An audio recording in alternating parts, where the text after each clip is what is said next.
Industrial zone. 4,000 কোটি টাকার বেশি ব্যয়ে নির্মিত শিল্পাঞ্চলে কর্মসংস্থান হবে প্রায় 1 লাখ মানুষের।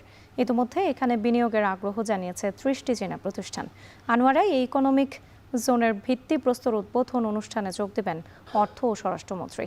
পাশাপাশি থাকবেন চীনের রাষ্ট্রদূত সহ 2 দেশের ঊর্ধ্বতন কর্মকর্তারা। এ নিয়ে আরও জানাতে চট্টগ্রামের আনোয়ারা থেকে যুক্ত হচ্ছেন হোসেন জিয়াদ। জিয়াদ, কখন নাগাদ ভিত্তিপ্রস্তর উদ্বোধন হবে এবং মন্ত্রীরা চীনের রাষ্ট্রদূত পৌঁছেছেন কিনা?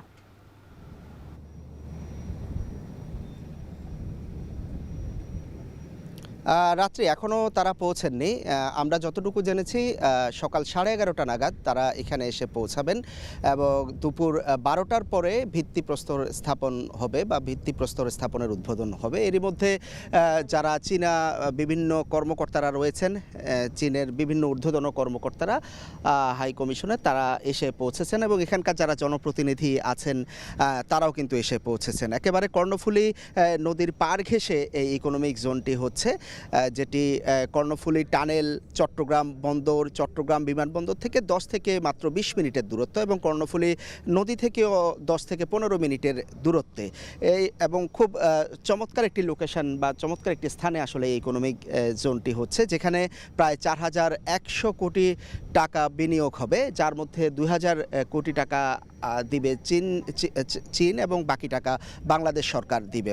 ধারণা করা হচ্ছে 2031 সালের মধ্যে এখানে এই শিল্প জোনের কাজটি শেষ হবে, যার মধ্যে আগামী 3 বছরের মধ্যে 30% কাজ শেষ হবে বলে এখানকার কর্মকর্তারা বলছেন এবং বলা হচ্ছে যে প্রায় 1 লাখ মানুষের কর্মসংস্থান হবে এখানে। বিশেষ করে ঔষধ সহ হালকা প্রকৌশল, মেডিকেল ইকুইপমেন্ট এবং টেক্সটাইল, তাছাড়া আপনি নিশ্চয় জানেন যে বাংলাদেশের যে পোশাক শিল্প কারখানা তার অধিকাংশ কাঁচামাল কিন্তু চীন থেকে কিনে আনতে হয়।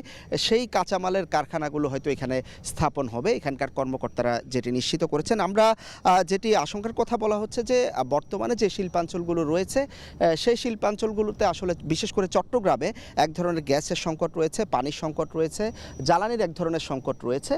সেই সংকটের দিকে আসলে সরকারকে এই মুহূর্তে নজর দিতে হবে এবং ব্যবসায়ীরা যেটি বলছেন যে এই ধরনের শিল্পাঞ্চলে আমরা চীন থেকে যেই ধরনের পণ্য আমদানি করতে হয়, বিশেষ করে পোশাক শিল্প খাতের, সেই ধরনের কারখানা যদি স্থাপন হয় তাহলে এখানকার যারা ব্যবসায়ী রয়েছেন তাদের ব্যবসার ব্যয় যেমন কমবে, তেমনি তাদের যে লিড টাইম, বিশ্ববাজার প্রতিযোগিতার লিড টাইম, সেখানে তারা আসলে এগিয়ে যাবেন। তবে পাশাপাশি খেয়াল রাখতে হবে বাংলাদেশ থেকে যেই ধরনের পণ্য আসলে রপ্তানি হয় সেই ধরনের কারখানা যদি হয় তাহলে এখানকার ব্যবসায়ীরা বলছেন তারা হয়তো প্রতিযোগিতার মুখে পড়বেন, ক্ষতিগ্রস্ত হবেন। তো সেই বিষয়গুলো আসলে সতর্ক নজর রাখার কথা জানিয়েছেন এখানকার ব্যবসায়ীরা। তো আজকে আসলে দুপুর 12টার পর ভিত্তিপ্রস্তর স্থাপন বা ভিত্তিপ্রস্তর উদ্বোধনের কাজটি হবে এখানে।